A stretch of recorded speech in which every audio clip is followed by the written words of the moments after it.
WhatsApp class 12, welcome back to the channel. हम लोग इस यूनिट का लास्ट चैप्टर को डिस्कस करेंगे जिसका नाम है LPG, liberalisation, privatisation, globalisation, the new economic policy. इसके पहले मैंने 2 चैप्टर करा दिया, अगर आप लोगों ने नहीं देखा तो डिस्क्रिप्शन में लिंक है, जाके देख लो। तो हम लोग को ये पहले ये पढ़ना है कि एलपीजी को क्यों लाया गया। ऑफकोर्स पढ़ना पड़ेगा क्यों क्यों लाया गया। हम लोग का एक चैप्टर बढ़ा दिया भाई, द न्यू इकोनॉमिक पॉलिसी नाम का एक चैप्टर को बढ़ा दिया गया कि नहीं। तो हम लोग को पढ़ना है कि पहले क्यों लाया गया। तो इसके रीजंस थे कि क्यों लाया गया एलपीजी को। तो पहला रीजन है poor performance of public sector, मतलब पब्लिक सेक्टर जो थे, पब्लिक सेक्टर इंडस्ट्री, उसके जो क्या था, पुअर परफॉर्मेंस था। सेकेंड है इन्फ्लेशनरी प्रेशर, मतलब यहाँ पे shortage of goods, essential goods हो गया था, और महंगाई वगैरह जो थी वो बढ़ रही थी, घट रही थी, पता नहीं चल रहा था। थर्ड है बैलेंस ऑफ पेमेंट, और यहाँ पे एरो है नीचे का, मतलब बैलेंस ऑफ पेमेंट जो है वो घटते जा रहा था। हम लोग फॉरेन से इंपोर्ट करा करा के फॉरेन करेंसी को खत्म करते जा रहे थे इंडिया से। नेक्स्ट है एरो ऊपर है, मतलब इंक्रीज या huge burden of debts, government जो है वो कर्ज पे दबते जा रही थी। गवर्नमेंट जो थी वो खाली लोन पे लोन लेते जा रही थी बैंक से, पब्लिक इंस्टीट्यूशन से, और वो इंडियन गवर्नमेंट जो है वो डेब्ट्स के अंदर चलते जा रही थी। तो ये सब रीजन देख के हमारी गवर्नमेंट की आंख खुली की खुली रह गई। उन्होंने सोचा अब तो लगता है कुछ बड़ा करना ही पड़ेगा। तो भाई गवर्नमेंट लोग जो थे वो उसके बाद वो गए वर्ल्ड बैंक में, जिसे हम लोग कहते हैं आईएमएफ, मतलब इंटरनेशनल मॉनेटरी फंड, और वर्ल्ड बैंक, 2 जगह गए थे हमारी गवर्नमेंट ने, इंडियन गवर्नमेंट। तो गवर्नमेंट वहां पे जाके, ऑफ कोर्स अगर वर्ल्ड गए हैं वर्ल्ड बैंक पास, तो वर्ल्ड बैंक वाले पूछेंगे कि भाई आप यहाँ क्यों आए हो। तो गवर्नमेंट ऑफ इंडिया ने बोला कि भाई मुझे लोन दे दो, मुझसे अब कुछ नहीं हो रहा है, मुझे अब लोन दे दो। लोन कितने का? $7 बिलियन का। अब कोई बुढ़वा है क्या $7 मिलियन ऐसे ही दे देगा? वर्ल्ड बैंक और आईएमएफ वाले बोलो ना, $7 बिलियन हम 3 कंडीशन पे देंगे। तो कौन कौन सी कंडीशन है ये तुम्हारे क्वेश्चन में पूछा जा सकता है बोर्ड्स में। तो कंडीशन तुम लोग को याद रखना है कि removing restrictions on private sectors, मतलब जो भी रिस्ट्रिक्शंस थे प्राइवेट सेक्टर का उसे रिमूव कर दिया जाए। ये किसकी टर्म्स एंड कंडीशन थी? वर्ल्ड बैंक की थी। किसके साथ? गवर्नमेंट के साथ। सेकंड क्या था condition? Reduce the role of government in many areas, मतलब जितने भी एरियाज थे वो सारे गवर्नमेंट से कंट्रोल करते थे पहले, लेकिन उसको अब घटा करके कम कर दिया जाए, मतलब कुछ भी घटा करके कम कर दिया जाए, मतलब जितने भी थे उससे कम कर दिया जाए, रिड्यूस कर दिया जाए रोल ऑफ गवर्नमेंट को। तीसरा जो कंडीशन था, removing trade restrictions, trade restriction जो फॉरेन ट्रेड होता था उसे हम लोग इंपोर्ट सब्स्टिट्यूशन के साथ रिप्लेस कर दिए थे, तो उसे भी हम लोग को खत्म कर दिया जाए। तो गवर्नमेंट ऑफ इंडिया ने इस पर मान लिया और फिर बनाया द न्यू इकोनॉमिक पॉलिसी, जिसको हम लोग पढ़ते हैं क्या? LPG, liberalisation, privatisation and globalisation. The new economic policy 1991 जुलाई में आया था। क्यों आया था? क्योंकि इसका मेन एम था कंपटीशन को बढ़ाना इकोनॉमी में, और एंट्री और ग्रोथ जो था फर्म्स के, प्राइवेट सेक्टर्स के था, वो सबको रिमूव कर देना। तो इसका मेन जो क्लासिफाई होता है वो 2 टाइप्स में होता है, stabilisation measures and structure reform measure. Stabilisation measures को हम लोग शॉर्ट टर्म्स प्लानिंग कर सकते हैं, और इसे हम लोग लॉन्ग टर्म में प्लानिंग कर सकते हैं। तो शॉर्ट टर्म प्लानिंग में बेसिकली था कि करेक्टिव वीकनेस, हम लोग के इकोनॉमी में कौन कौन से वीकनेसेस थे, बैलेंस ऑफ पेमेंट जो थे वो घट रहा था, तो उसे हम लोगों को करेक्ट करना था, ताकि balance of payment, foreign reserves, currencies जो थे वो ठीक हो जाए। नेक्स्ट है कंट्रोल इन्फ्लेशन। कंट्रोल इन्फ्लेशन मतलब जो महंगाई जो घट रही थी, घट रही थी, बढ़ रही थी, उसे हम लोग को कंट्रोल करना था। तो ये सब कुछ शॉर्ट टर्म्स मेजर्स थे जो हम लोग को ले रहे थे द न्यू इकोनॉमिक पॉलिसी में। लॉन्ग टर्म मेजर्स कौन कौन से थे guys? Increase efficiency of the economy, efficiency of the economy को इम्प्रूव करना था। नेक्स्ट है increase international competitive in the Indian economy, जो भी इंटरनेशनल कंपनीज थी उसे इंडियन इकोनॉमी में आने देना है, ताकि इंडियन इकोनॉमी का कंपटीशन लेवल बढ़े। तो ये थे बेसिकली दो क्लासिफाई किया गया था द न्यू इकोनॉमिक पॉलिसीज को। अब हम लोग इसके मेन पॉलिसी जो कि लिबरलाइजेशन, प्राइवेटाइजेशन एंड ग्लोबलाइजेशन है। तो लिबरलाइजेशन, प्राइवेटाइजेशन एंड ग्लोबलाइजेशन में सबसे पहले हम लोग को पढ़ना है लिबरलाइजेशन। लिबरलाइजेशन का मतलब क्या होता है? It means removal of entry and growth restrictions on the private sectors. सबको पता है कि प्राइवेट सेक्टर्स में पहले ग्रोथ नहीं करता था क्योंकि सरकार ने कुछ रिमूवर ग्रोथ बैरियर्स लगा दिए थे। तो उस सारे बैरियर्स को रिमूव कर दिया गया, सारे रिस्ट्रिक्शंस को रिमूव कर दिया गया लिबरलाइजेशन में। इसका पर्पस क्यों रिमूव कर दिया गया, क्यों प्राइवेट सेक्टर्स को आगे आने के लिए दिया गया? तो इसके दो कारण थे। To unlock economic potential of the country. Economic potential private sector से आने से इकोनॉमिक पोटेंशियल जो था कंट्री का वो अनलॉक किया जा सकता था। और सेकंड है to increase competition in the country. अब कंपटीशन लेवल को बढ़ाया जा सकता है क्योंकि प्राइवेट सेक्टर आएगा तभी ना। गवर्नमेंट और सेक्टर और प्राइवेट सेक्टर दोनों एक दूसरे का कंपटीशन हो जाएगा और फॉरेन से भी आ सकता है। तो एक कह सकते हैं हम लोग कि लिबरलाइजेशन का मेन पर्पस था कि अनलॉक करे इकोनॉमिक पोटेंशियल को और इंक्रीज करे कंपटीशन लेवल को।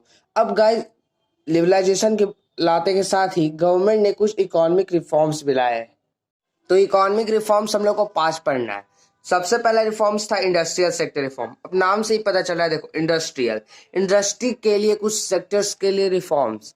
इंडस्ट्रियल सेक्टर के लिए रिफॉर्म क्या है? फर्स्ट है, ये कब लाया गया? पहले 24 जुलाई 1991 को लाया गया। इसका मेजर्स क्यों लाया गया? क्योंकि first, decrease in industrial licensing. Arrow नीचे मतलब डिक्रीज, एरो ऊपर है मतलब इंक्रीज, याद रखने वाला बात है। डिक्रीज इन इंडस्ट्रियल लाइसेंसिंग, पहले क्या होता था कि कोई भी इंडस्ट्री सेटअप करना रहता था तो उसके लिए पहले लाइसेंस वगैरह लेना पड़ता था। तो अब ऐसा कुछ नहीं किया गया। इंडस्ट्रियल सेक्टर रिफॉर्म में साफ साफ कह दिया गया कि अगर आपको इंडस्ट्री सेटअप करना है या बढ़ाना है अपना इंडस्ट्री, मतलब सेटअप हुआ है तो उसे एक्सपैंड करना है, तो आपको लाइसेंस का कोई जरूरत नहीं है, कुछ सेक्टर्स को छोड़ करके। वो कौन कौन से सेक्टर्स थे? देखो, वो सेक्टर्स थे लीकर्स और एटॉमिक एनर्जी। ये सारे सेक्टर्स में अभी भी थे इंडस्ट्रियल लाइसेंसिंग का सिस्टम, लेकिन इन सबको छोड़ करके बाकी जितने भी इंडस्ट्रियल होते हैं उसे इंडस्ट्रियल लाइसेंसिंग से बाहर कर दिया गया। सेकेंड है decrease role of public sector. Public sectors का पहले 17 इंडस्ट्री पहले कंट्रोल करता था, उसे घटा के अब 3 इंडस्ट्री कर दिया गया। कौन कौन सा इंडस्ट्री था? पहला लीकर था, सेकेंड एटॉमिक एनर्जी और थर्ड था रेलवे। तो मतलब 14 हुआ ना, 14 इंडस्ट्रीज को प्राइवेट सेक्टर्स को सौंप दिया, पब्लिक सेक्टर। थर्ड है D reservation of small scale industries. पहले जो था कि कुछ एरिया जो था वो रिजर्व रखा था स्मॉल स्केल इंडस्ट्री की, नहीं ये एरिया जो है वो स्मॉल स्केल इंडस्ट्री बनाएगा। लेकिन अब ऐसा कुछ नहीं, डी रिजर्वेशन को लाया गया और वो जो रिजर्व थे इंडस्ट्रीज को उसे हटा दिया गया। सेकंड रिफॉर्म आ जाता है financial sector reforms. Financial sector reforms में कुछ financial sector reforms means finance से रिलेटेड है। तो फाइनेंस से रिलेटेड मतलब हम लोग का आ गया सेंट्रल बैंक। सेंट्रल बैंक हम लोग का कौन सा है इंडिया का? RBI, reserve bank of India. तो इसका मेन बात करेंगे। देखो, पहला इसका मेजर्स था कि change in role of RBI.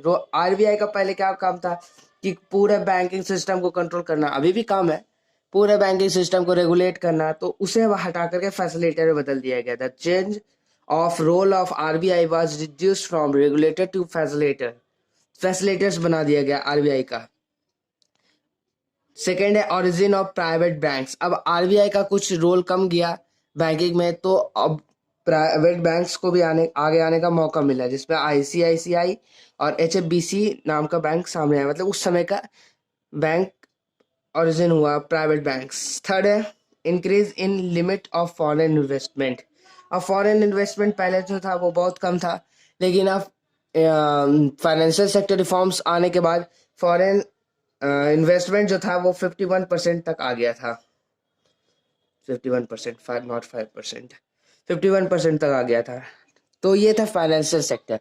Next है tax reform sector. Tax reform basically tax reform 2 types के हो सकता है, tax direct tax and indirect tax. हम लोग को पता है डायरेक्ट टैक्स क्या होता है, जो भी इंडिविजुअल के इनकम और एज वेल एज प्रॉफिट्स पर असर डाले उसे हम लोग डायरेक्ट टैक्स करते हैं।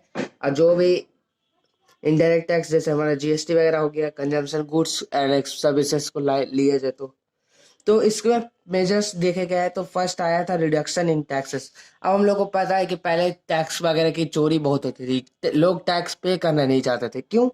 क्योंकि उन्हें बेटर क्वालिटी ऑफ गुड्स वगैरह को नहीं मिल पाता था, इसीलिए वो लोग टैक्स वगैरह को पे नहीं कर पाते थे। और प्लस टैक्स वगैरह जो था वो हाई रेट था, तो उस टैक्स वगैरह को कम कर दिया गया, रिडक्शन इन टैक्सेस को लाया गया।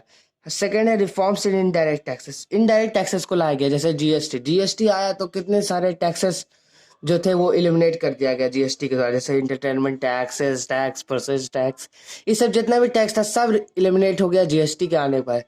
तो एक तरह से हम लोग कह सकते हैं कि सिंप्लीफिकेशन ऑफ प्रोसेस में आया जी टैक्स में। जैसे जीएसटी आया तो हम लोग को कितना आसान से पता है जीएसटी पेड कर रहे हैं, तो एक तरह का हम लोग कह सकते हैं कि सिंप्लीफिकेशन ऑफ प्रोसेस हुआ। तो अब दो रिफॉर्म्स और बचता है गाइज, अब हम लोग उसे देखते हैं। नेक्स्ट रिफॉर्म आता है guys foreign reform. Foreign reform में पहला पॉइंट जो है वो बहुत इंपॉर्टेंट है, डिवैल्यूएशन ऑफ रुपीज। अब ये डिवैल्यूएशन क्या है? अब डिवैल्यूएशन अगर हम लोग डेफिनेशन का बात करें तो devaluation refers to reduction the value of domestic currency. याद रखना डोमेस्टिक करेंसी, यहाँ पर डिवैल्यूएशन का मैं बता रहा हूँ definition, domestic currency by the government. तो डिवैल्यूएशन का मतलब ये होता है, लेकिन डिवैल्यूएशन ऑफ रुपी का मतलब अलग हो जाता है। देखो, reduction in the value of domestic मतलब रुपीज बाय द गवर्नमेंट, मतलब कोई भी गवर्नमेंट जो है वो अपने कंट्री का करेंसी का वैल्यू को घटा दिया। अब कौन गवर्नमेंट चाहेगा ऐसा? लेकिन इंडिया में भी ऐसा किया गया था ताकि जो हमारे पर ऊपर जो लोन वगैरह थे, जो इंडेप्टनेस हो गया था, बैलेंस ऑफ पेमेंट का क्राइसिस हो गया था, उसे फुलफिल किया जा सके डिवैल्यूएशन ऑफ रुपी के माध्यम से। सेकेंड है market determination of exchange rate. पहले जो था वो गवर्नमेंट डिसाइड करती थी कि कितना रेट होगा प्रोडक्ट्स वगैरह का, लेकिन अब जो है वो गवर्नमेंट जो है वो अलाउड कर दी थी कि अब वो मार्केट डिसाइड करेगी कि कितना होगा उसका rate in terms of foreign currency. तो ये था फॉरेन रिफॉर्म्स। नेक्स्ट है guys trade and investment reforms. Trade and investment reforms का पहला मेजर था removal of quantitative restrictions on import and export. जो भी क्वांटिटेटिव रिस्ट्रिक्शंस थे इंपोर्ट और एक्सपोर्ट की, कि आप 10 ही गाड़ी बना सकते हैं, 40 गाड़ी बेच सकते हैं, उन सबको खत्म कर दिया गया यार। अब सबको फ्रीडम दिया गया, रिमूवल। अब देखिए क्वांटिटेटिव रिस्ट्रिक्शंस को घटाया गया तो एक्सपोर्ट ड्यूटीज और इंपोर्ट ड्यूटीज को भी घटाया जाएगा, तभी ना लोग इंपोर्ट करेंगे और एक्सपोर्ट करेंगे। तो वही बात है, removal of export and import duties. अभी इंपोर्ट ड्यूटीज और एक्सपोर्ट ड्यूटीज को कम किया गया। नेक्स्ट है रिलैक्सेशन इन इंपोर्ट लाइसेंसिंग सिस्टम। अब इंपोर्ट लाइसेंसिंग सिस्टम को भी रिलैक्स कर दिया गया, मतलब जो भी इंपोर्ट पहले करते थे उसे पहले लाइसेंस वगैरह लेना पड़ता था, बहुत सारा लेंदी प्रोसेस होता था, लेकिन अब वैसा कुछ नहीं था, इंपोर्ट लाइसेंसिंग सिस्टम को भी रिलैक्स कर दिया गया। तो आई होप गाइस आपको ये पांचों रिफॉर्म्स, इकोनॉमिक रिफॉर्म्स समझ में आ गए होंगे। वीडियो को पसंद आया तो वीडियो को प्लीज लाइक कर देना और सबके साथ शेयर करना, और चैनल पे नए हो तो सब्सक्राइब तो पहले ही कर देना। तो मैं मिलूंगा आपसे नेक्स्ट वीडियो में, तब तक के लिए stay tune with C classes.